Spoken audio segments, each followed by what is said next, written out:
threaten the gold laner and someone to completely annihilate him with like an assassin pick.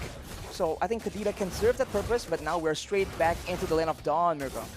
Well, once again, ladies and gentlemen, we're jumping into the Land of Dawn, where Indonesia is trying to equalize and Cambodia are trying to secure the grand final position, with Dreams already very aggressively moving into the enemy jungle, taking a whole lot of damage here as Danger rotates as well. It's first blood before the first minute of the game. Cambodia are on fire. Bit of a disaster trying to get information on a Kadita. Very, very squishy. Yes, you have the blessing of the ocean, but you need to survive for that to actually work out. And by the way, speaking of security, 3 purifies on the side of Cambodia. Man. They are not having any crowd control issues whatsoever. They want to be able to do whatever they want, and they have enough mobility to make that happen without those sprints. So the purifies will mean that Indonesia needs to be very wise in how they want to use these skills. Oh, T still able to get out. Going to be taken down by Hijume. That's a trade back on the board. Both the roamers already falling here early in the game. But I do feel like, again, in terms of that mid-control, this Iesf with the Kadita will definitely have a bit of an edge, clearing out the waves a bit faster to rotate and to provide more help across the side lanes. If they roam S3 along with Taz on the Akai, they actually have more advantage, but look at this dive. Oh, Lutu, too aggressive. Gonna be taken down, punished, and that's the real world manipulation as well. A very aggressive play from Cambodia, but this time it might be too aggressive as Taz jumps in with a heavy spin, instantly knowing where Boom is. The Furious dive as well from Psychox to pick up the kill and to take the lead in game 2. They have the pressure, and now they can go for the turtle, because for Cambodia, this Faramis can save some of their members from the big burst damage, but hang on, as we say that though, that is Deja picking up a kill onto Psychox. Definitely not what Indonesia wants, but there we go. Turtle secured for Indonesia in minute number 2. It's still just a very slow game now that the action has happened early on, Arashi. Both teams will be waiting for the neutral objectives. They don't really want to go for anything too crazy, but just as I say it, Lutu will be caught for the second time in this game. And this time it's by Dreams, who's taking it a bit personally, that first kill. And you can see as well, Brand's just having a good time on that Melissa against the Iesf though. Breath of Ocean popped in, OP going to be sandwiched by Indonesia. The real world manipulation as well, forcing OP to use that ultimate to get out of the range. It's still OP who can survive, who can still get out, but look at the waves. Very disadvantageous for Cambodia. It's pushing in towards Indonesia, and Brands is just letting it push. Wave clear advantage for Indonesia and fight skirmish advantage for Cambodia, unless, as we talked about, Dreams can actually start having that pick-off gameplay. He was able to delete Lutu, who is a fighter in the early game, so that definitely is not what Cambodia wants. They are grouping at the bottom side though. There might be a big fight building up here, as they're just waiting there, trying to counter-engage on the possible dive towards OP. This is what you come to expect. They want to make sure that OP does not get shut down. He is the main win condition. But here, so far, Brands has been able to find a whole lot of success in the lane, getting a whole lot of gold. And with the help of Hijume right here, with that real world manipulation constantly, it's just so difficult. And you can see as well the rotations from the XP laner, opting to actually leave that XP lane. Dream spotted out by T, and Psychots even cancelled that recall. Got cancelled by T. Hylos having a better time in that XP lane again, just soaking in as much gold as possible, while Taz is actually going to be the one gifted the job to handle or to match up against that Hylos. Brands now has secured the bulk of that, well, almost the whole thing, the whole turret gold, and with that momentum, Indonesia rotates to the top side at the opportune moment, going for the turtle, but there might be a fight here because they are backing away.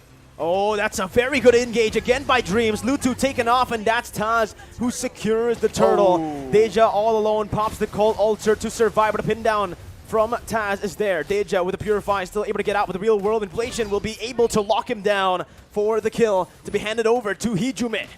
The pickoff game from Dreams, man, this is what we've come to expect. It's dangerous and it needs to be respected, but Brands will be taken out. OP is actually getting a bit more momentum back here, and Indonesia might want to just try and funnel a bit more attention because it's going well so far. Why stop here? Yeah, 3,000 gold lead already. Taz also was able to steal away the purple buff.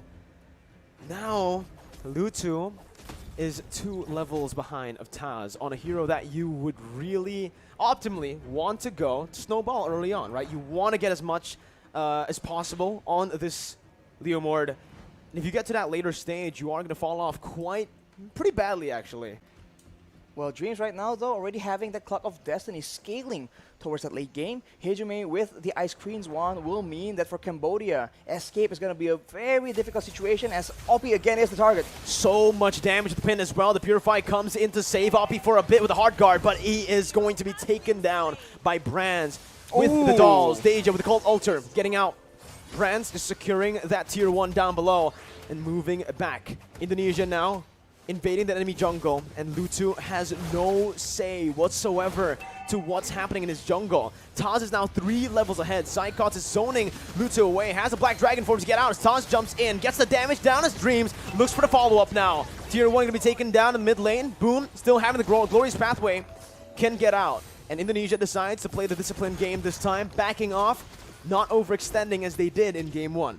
If Indonesia maintains this discipline and plays with that vision, they have so many tools to start off that pick-off gameplay. And for now, at least until later on in the game, the members from Cambodia are going to be way too squishy to push into a Iesf, a Kadita, as well as a Yuzong. This early game is very strong from Indonesia, and they are completely abusing it to go for the purple buff, it seems, right now, because Boom is taken very low with the real manipulation, almost taken out, flickers away, and I think Indonesia will be able to secure this purple buff. That's a sad day for Lutu on the Cambodian side. The gold lead is just building again, slowly but surely, towards Indonesia as they are suffocating Lutu, especially in this jungle. But the entire Cambodian team is just not having a good time here in the first 7 minutes. You know, Indonesia came back from a similar kind of position here. You can already see again that ambush over Lutu, trying to find some compensation. Dreams with the conceal, still able to jump away.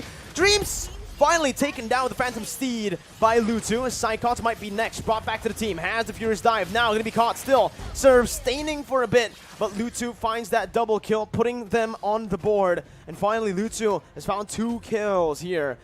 Finally found some compensation, a way to turn the tides back around. Gold difference just swinging back here. It was up to 6.5k, I believe. Now down to 5k, more or less. But this is what we talked about for Indonesia. They have the chance to make the plays happen, but the longer it goes, the more it goes towards the mid-game. They need to understand that Cambodia will start grouping up with each other, and they need to make plays as 5 as a top side, though. Brands make a play. Wow, Brands instantly just jumps in. 2v1, doesn't even need the help of Taz.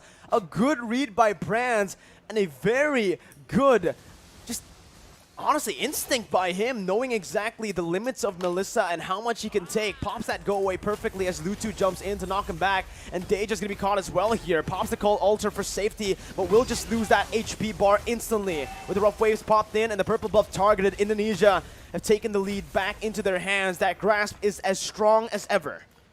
Brands was able to make that play happen and swing momentum back. He is, by the way, 3 levels. Well, not two now, but he was earlier 3 levels ahead of OP, and that shows again the game plan of the Indonesians. Destroy that gold lane, let Brands carry, and shot down OP in one fell swoop. It's working very well so far, but we've seen that Cambodia has been able to come back from the situation. They need to stay disciplined and make sure that they don't leave any window available for Cambodia to get some foot back into the game. And now with that lore taken away, they go straight back into the jungle looking for more victims to pick off. Here, Indonesia again opening up the side of the map here. Boom, gonna be caught with Furious Dive, has the glorious pathway to escape. That real world manipulation almost took him down, but Indonesia will just pull back. Again, they got the lore, they don't need to go for anything too aggressive. Given the orange buff over to Brands and securing just that lead, backing off, playing it disciplined.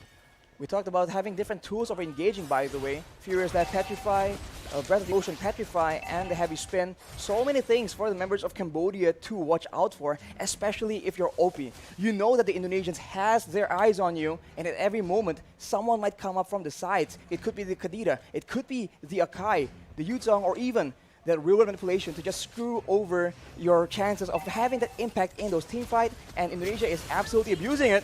Taz finding a good pin down onto Boom with the help of the real-world manipulation, but the Call Altar is placed down there, only for him to get silenced as that's Oppi again in the back line. It's taken so low, but a passive from Psychods. Brands picks up a mega kill, and it's a 2-4-0. Indonesia in that skirmish finding everything they need to look for the end right now. Deja looking for it. Oppi going to be taken very low, taken down by Taz as he jumps forward with Retribution as well. T bursted down, and the base is wide open in 10 minutes. Indonesia equalize. Wow. All the fighters, all